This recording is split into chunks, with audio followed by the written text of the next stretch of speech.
Vriende, baie welkom by hierdie week se episode van Wêreldwys hier op Marula Media. Dit was 'n vol week die afgelope paar dae internasionaal met natuurlik steeds die Trump-administrasie se handelsoorlog met China, die invoertariewe wat teen baie lande uitgestel is, wat die nuus domineer en wat 'n reuse internasionale invloed het. En ons kan nie anders as om vandag ook dan in hierdie episode daaroor te gesels nie. Maar ek wil tog 'n bietjie kyk na die eerste 3 maande van die Trump-administrasie, presies wat gebeur het, wat staan agter dit alles, wat is die denke van die Trump-administrasie en 'n bietjie fokus ook op nuutste peilings uit Amerika waar ons kan sien watter vordering word daar gemaak. So, ons gaan 'n bietjie verseker daarna kyk. Dan steeds by die Trump-administrasie, maar 2 baie belangrike ander sake waarop ons moet fokus is onderhandelinge die afgelope tyd met Iran aan die een kant oor sy kernprogram. Daar het baie gebeur die afgelope week of wat.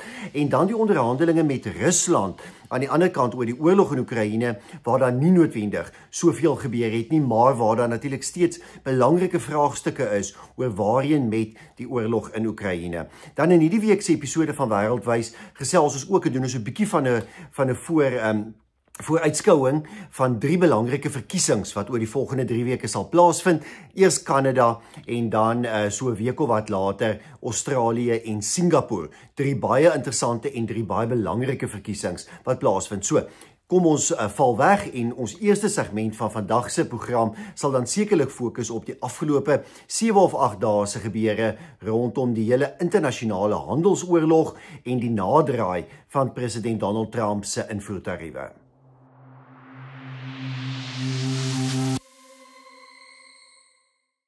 Tydens verlede jaar se verkiesingsveldtog in die VSA tussen Donald Trump vir die Republikeinse Party en Kamala Harris vir die Demokrate, het Trump gereeld onderneem om invoertariewe in te stel om Amerika se reuse handelstekort met van sy grootste handelsvennote reg te stel, maar ook om die Amerikaanse vervaardigingssektor weer te herstel. Ons weet almal daar het die afgelope 20 jaar meer as 5 miljoen werksgeleenthede in die vervaardigingssektor verlore gegaan. Aan die een kant natuurlik bloot omdat Amerika produkte invoer, goedere invoer uit ander lande vir goedkoper pryse, maar aan die tweede plek natuurlik ook omdat die Amerikaanse ekonomie wesentlik oor die afgelope 2-3 dekades verander het. Trump het onderneem om daardie invoertariewe in te stel en dit is wat ons die afgelope 2 weke of wat gesien afspeel. Trump wat aanvanklik teen die meeste lande in die wêreld invoertariewe ingestel het en toe die aankondiging verlede week dat dit uitgestel gaan word met 90 dae.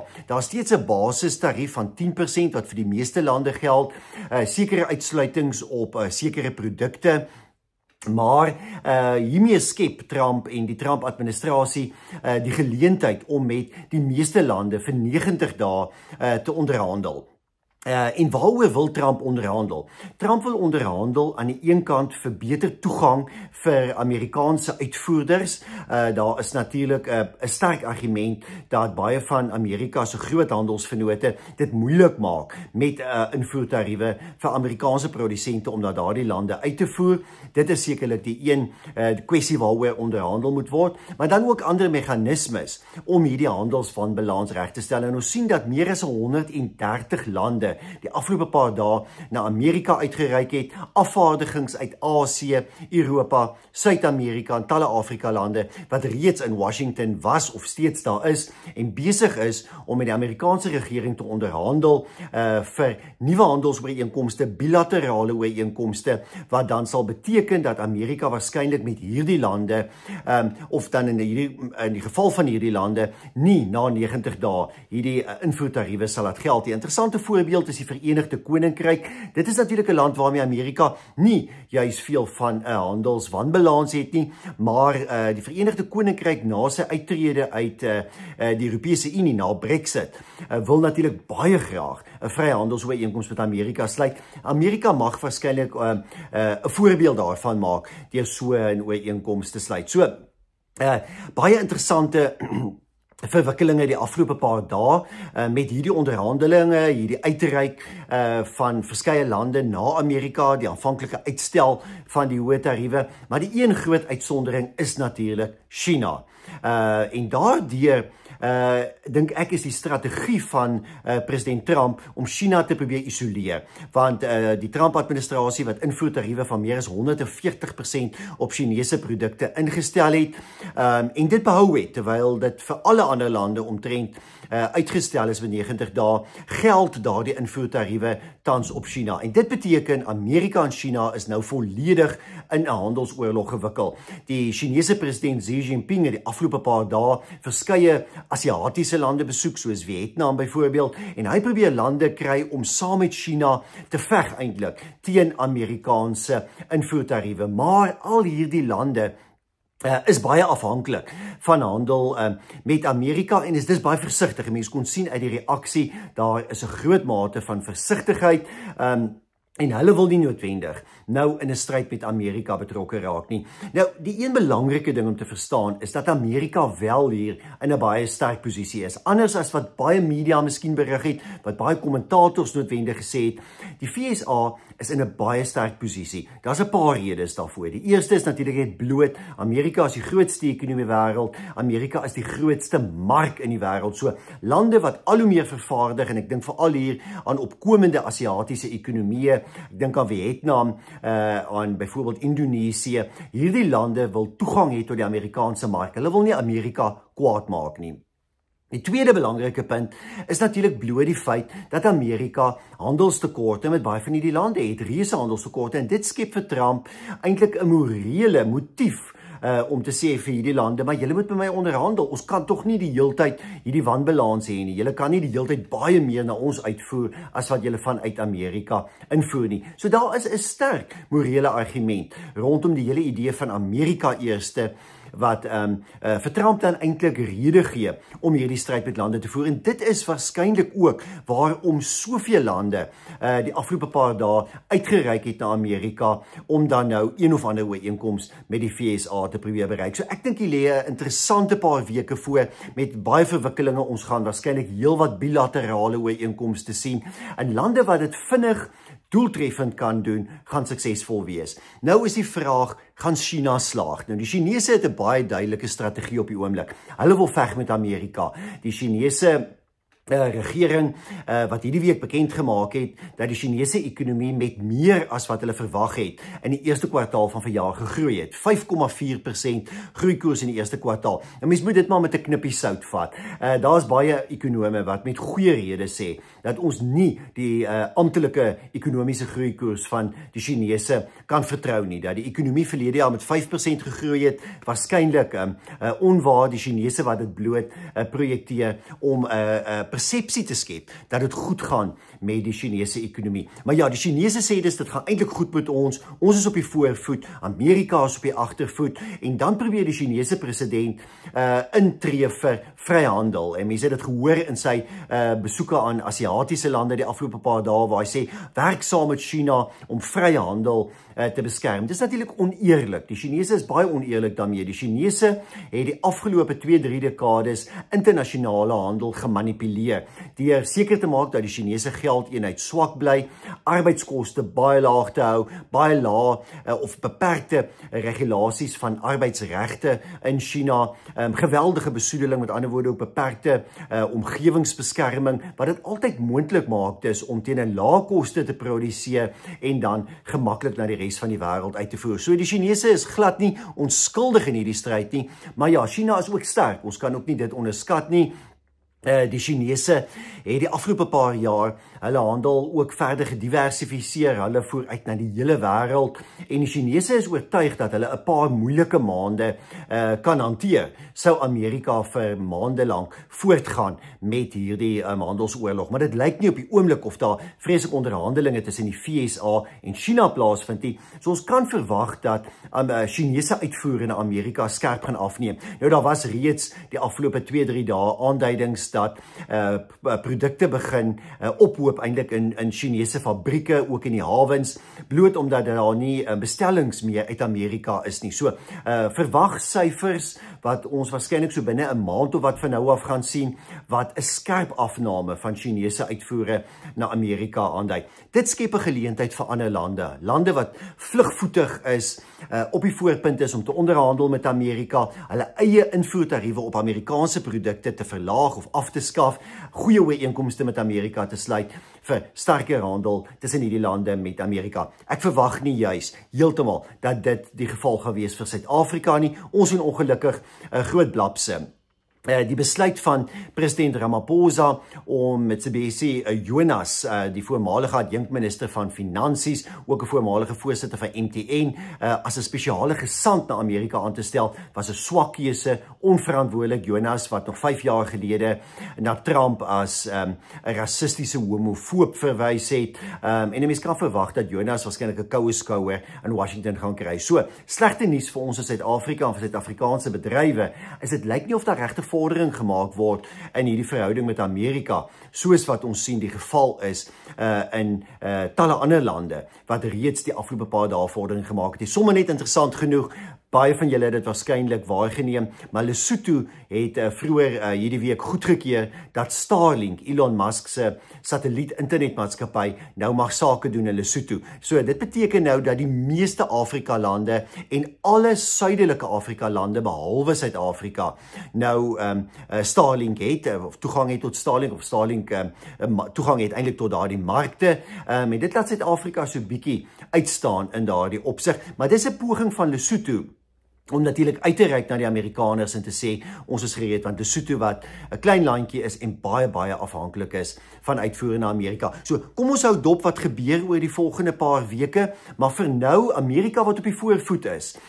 Ja, daar was 'n geweldige skok in die markte, afname in aandelemarkte. Aandelemarkte reageer oor die korttermyn altyd uiteindelik 'n oordrewe reaksie, en dit is eintlik maar wat ons ook gesien het. Die herstel het eintlik reeds begin intree, daar gaan waarskynlik 'n redelike herstel plaasvind. Op hierdie tydstip lyk dit eintlik of Trump 'n strategie gehad het. Skok die wêreld met breë invoertariewe, gee dan 'n uitstel van 90 dae en kyk watter lande tree na vore. Dit is wat hy wou doen. In die tweede plek wil hy China isoleer en hy wil vir lande sê, werk saam met ons teen China, want China se handelspraktyke is onregverdig. China is 'n vyand van Amerika. So, die stryd tussen Amerika en China wat daardeur net verder verdiep.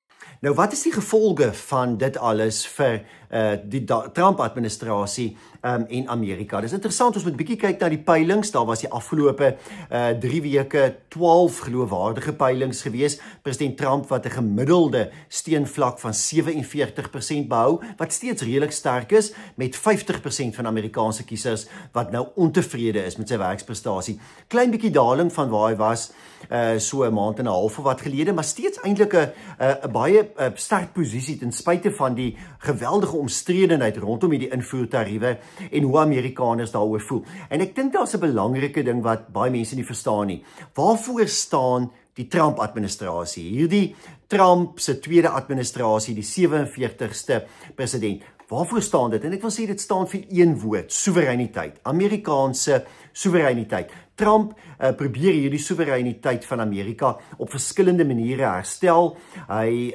distansieer Amerika van sekere internasionale organisasies, skep 'n bietjie afstand. Dan seker een van die belangrikste is bloot net die feit dat Amerika weer beheer geneem het oor sy eie grense. En dis iets waaroor Trump baie gewild is. Ek dink iets wat die Trump-administrasie eintlik beter kan kommunikeer. Gemiddeld is die Amerikaners baie gelukkig met die strenge grensbeheer, die massadeportasies wat plaasvind. Interessant genoeg, verlede jaar in Maart, toe Joe Biden nog president was, Maart 2024, het die grensbeheerbeamptes in die suide van Amerika meer as 137.000 mense voorgekeer wat onwettig die grens van Mexico af na Amerika oorgesteek het. Meer as 137.000. In Maart van jaar het dit gedaal tot 7.100. Dis 'n 95% afname en mense wat die grens onwettig oorgesteek het. En dit mag gebaseer op amptelike syfers wat ons weet hoeveel mense verlede jaar wel die grens oorgesteek het. Daar's natuurlik beweringe dat baie mense eenvoudig nie voorgekeer is nie en dat hierdie syfer van 137.000 waarskynlik selfs baie hoër was. So, Amerikaners besef dit, daar's 'n reuse afname in onwettige immigrasie. Die probleem is eintlik byna opgelos. Geweldige afname in onwettige immigrasie, dan hou Amerikaners van die deportasie van gevaarlike immigrante, mense met 'n ernstige misdaadrekord, mense wat by bendes betrokke was, baie duidelik. As mens kyk na die amptelike syfers, sê in 'n nuwe peiling wat vroeër hierdie week gedoen is deur 'n organisasie met die naam League of American Workers, sê 55% van Amerikaanse kiesers hulle hou van massadeportasies, 40% is daarteen. So, 'n redelike groot verskil. Die deportasies is baie gewild, die strenge grensbeheer baie gewild, en onder Republikeine is dit natuurlik veral baie gewild. Maar selfs 'n wesenlike deel van demokrate, minstens 'n derde van demokrate wat sê hulle is tevrede met Trump se sterker immigrasiebeleid. Dis goeie nuus vir Trump, en ek dink Trump moet eintlik sterker en harder fokus in sy kommunikasie op die geweldige sukses wat in minder as 3 maande behaal is om die probleem van onwettige immigrasie aan te spreek. So, redelike sukses daarmee, en natuurlik Tom Homan wat verantwoordelik is vir hierdie deportasies wat eintlik baie krediet verdien. En 'n mens moet sê Trump wat sekerlik in hierdie termyn as president beter aanstellings gemaak het as tydens sy vorige termyn. Dan die groot vraag oor die invoertariewe, want dis wat baie mense wil weet, is invoertariewe gewild. Nou, ek wil net weer eens sê, dit sluit aan by die hele kwessie oor soewereiniteit. Die hele idee van Make America Great Again, America First, al hierdie Trump slagspreuke, gaan oor Amerikaanse soewereiniteit. Herstel Amerikaanse soewereiniteit, herstel die grense, Amerikaanse burgerskap dus, herstel Amerika se handelsposisie internasionaal, en doen dan 'n hele klomp ander dinge ook, terme van Amerika se internasionale posisie om Amerikaanse soewereiniteit te versterk. Binne daardie opsig hou Amerikaners daarvan. Volgens nuwe peilings 'n meerderheid van Amerikaners wat sê dat hulle voel Amerika word deur sy groot handelsvennote uitgebuit. Interessant genoeg, in dieselfde peiling waarna ek verwys het oor die kwessie oor deportasies, in dieselfde peiling sê 60% van Amerikaners dat China internasionale markte manipuleer tot sy eie voordeel en tot nadeel van Amerikaners. 'n reuse meerderheid van Amerikaanse kiesers wat dus met Trump saamstem oor Chinese manipulasie. En ek dink dit is waarskynlik die rede waarom Trump besluit het om vir meeste lande in die wêreld invoertariewe uit te stel, maar dit vir China te behou. 'n Groot meerderheid Amerikaners voel die Chinese is onderduims, agterbaks, speel 'n spel wat Amerika benadeel. Maar, en die peilings wys dit ook, dat 'n groot meerderheid van Amerikaners voel nie so oor byvoorbeeld Kanada nie, hulle voel nie so oor Mexico nie, hulle voel definitief nie so oor Europa nie, en dit is dalk 'n bietjie waar daar 'n breuk tussen Trump en van die Amerikaanse kiesers ontstaan het. Mense het met sy aanvanklike aankondiging van invoertariewe wel 'n ongemak ontwikkel en gevoel, o gits, nou gaan die Amerikaanse president te ver. Nou, hy het intussen dit met 90 dae uitgestel, en ek dink, indien die Trump-administrasie daarin kan slaag om goeie en gunstige bilaterale ooreenkomste met van sy grootste handelsvennote, dis nou China uitgesluit, ooreen te kom binne hierdie volgende 90 dae, dan gaan die Amerikaanse kiesers baie gelukkig wees daarmee. So, die invoertariewe is nie noodwendig 'n verloor kwessie vir Trump nie. Dit het wel angstigheid veroorsaak, angstigheid by klein sakeondernemings. Mens sien veral eienaars van klein sakeondernemings wat sê, hulle is baie bekommerd hieroor, hoe gaan dit hulle sake raak? Boere wat bekommerd is, baie landbouprodukte word na China uitgevoer, Amerikaanse boere is bekommerd. Die vraag is, kan Trump dit goed speel oor die volgende paar weke, 2-3 maande, dan kan dit uiteindelik uitdraai tot 'n sterkpunt vir hom. Maar breedweg alle peilings wat daarop dui, dat 'n meerderheid van Amerikaners is ten gunste van die herstel van Amerikaanse soewereiniteit. En dit uiteindelik is waarop Trump die klem moet plaas. Wanneer hy sy handelsbeleid verduidelik, sy immigrasiebeleid verduidelik, sy buitelandse beleid verduidelik, dan moet dit binne die konteks van Amerikaanse soewereiniteit gestel word.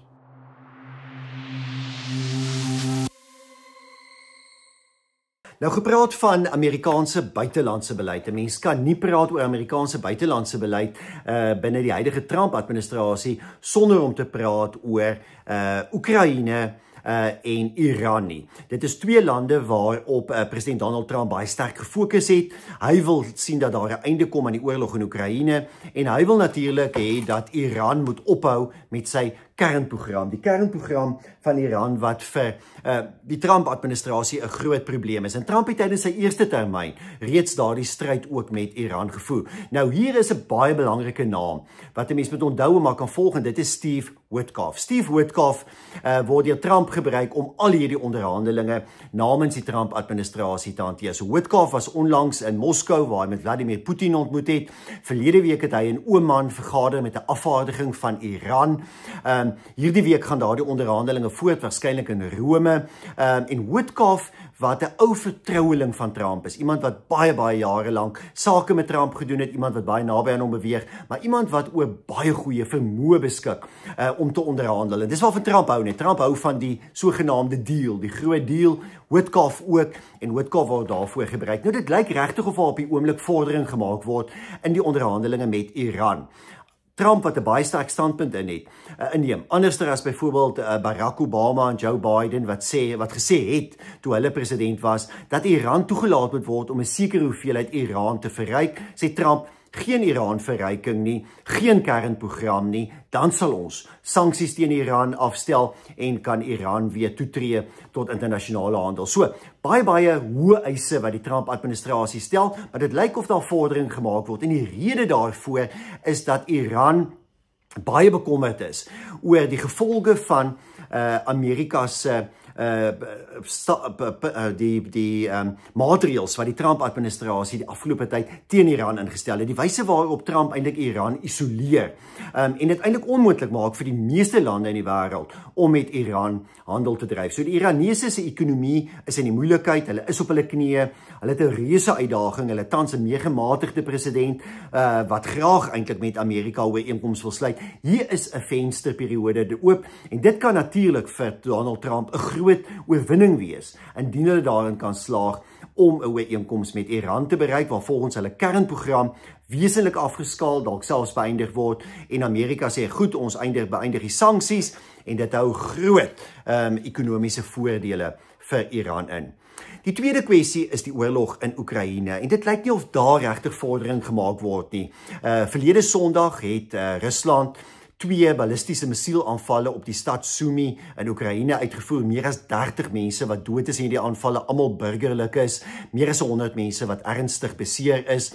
En dit het die wêreld se oë weer laat fokus op die erns van hierdie oorlog en die feit dat hierdie oorlog nou reeds vir meer as 3 jaar voortduur en die geweldige krisis wat hierdie oorlog in Oekraïne geskep het vir gewone mense. En mense kan sien daar's 'n irritasie by die Trump-administrasie, natuurlik veral by Europeërs. Die afgelope week veral het verskeie Europese lande sterk standpunt ingeneem, byna 20 miljard euro se wapens wat aan Oekraïne beloof is. Die sekretaris-generaal van NAVO, Mark Rutte, wat Odessa in Oekraïne besoek het. Maar Trump wat steeds druk plaas op Oekraïne en Rusland om in te stem tot een of ander ooreenkoms, maar dit lyk nie of daardie onderhandelinge regtig tans vordering maak nie en mens moet bekommerd wees daaroor. Dit lyk al hoe meer of Vladimir Putin en Rusland speel vir tyd. Presies wat hulle strategie is onduidelik, maar hulle is steeds op die voorvoet. Hulle werk vanuit 'n posisie dat hulle in 'n mate onaangeraak is en Trump wat duidelik meer sal moet doen om druk op Rusland te plaas om dan tot een of ander ooreenkoms in te stem. Maar ja, ongelukkig daardie oorlog wat voortduur en ons sien steeds hoe sleg dit daar gaan.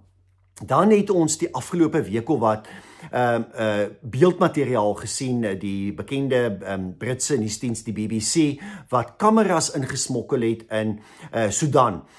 En dit kon regkry om beeldmateriaal te kry uit van die vlugtelingkampe en van die mees oorloggetuisterde dele in Sudan. Nie net die hoofstad Khartoum nie, maar veral in Darfur in die weste. Nou vroeër hierdie week is daar in 'n periode van 3 dae meer as 400 vlugtelinge in een vlugtelingkamp in die weste van Darfur doodgemaak deur die militante groep, die Rapid Support Forces. Dis baie duidelik dat die oorlog in Sudan die dodelikste oorlog in die wêreld in jare is, hierdie burgeroorlog in Sudan, dat daar geweldige swaar kry is, dat burgerlikes geteiken word, dat vlugtelinge geteiken word, en dat daar eintlik 'n reuse krisis bestaan waarvan die wêreld nie genoeg weet nie, omdat ons nie beeldmateriaal daarvan het nie. Daar's nie joernaliste wat verslag doen uit Sudan, wat vir ons wys hoe lyk dit nie. Ons het nou maar hierdie een prentjie gekry daarvan. Dit is baie duidelik dat hierdie krisis in Sudan een van die ergste, baie jare is. En ons kan gerus almal bietjie meer daarop fokus. Ons praat baie oor ander konflik in die wêreld, maar ons besef nie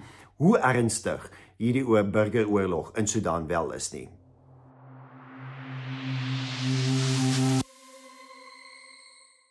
Dit bring my by die laaste segment van hierdie week se episode van Wêreldwys en ek het tog gedink om so 'n bietjie vooruitsig te doen op 3 baie belangrike verkiesings wat oor die volgende 3 weke in die wêreld plaasvind, veral omdat dit 3 belangrike demokrasieë is. 3 van die sterkste demokrasieë in die wêreld waar kiesers na die stembus sal gaan. Op die 28ste April, die eerste ene, dit is in Kanada, en baie interessant in Kanada, as jy gaan kyk na die peilings daar, in Januarie van jaar nog, het die konservatiewe party in Kanada met 24% voorgeloop. Hulle sou 'n reuse oorwinning behaal het. Toe word president Donald Trump ingehuldig in Amerika. Hy stel verskeie invoertariewe teen Kanada in, en die huidige liberale party se eerste minister Justin Trudeau bedank. Hy word vervang deur Mark Carney wat nooit in die politiek was nie. Hy was 'n president van die sentrale bank in Engeland en in Kanada. Met ander woorde, so 'n technokraat,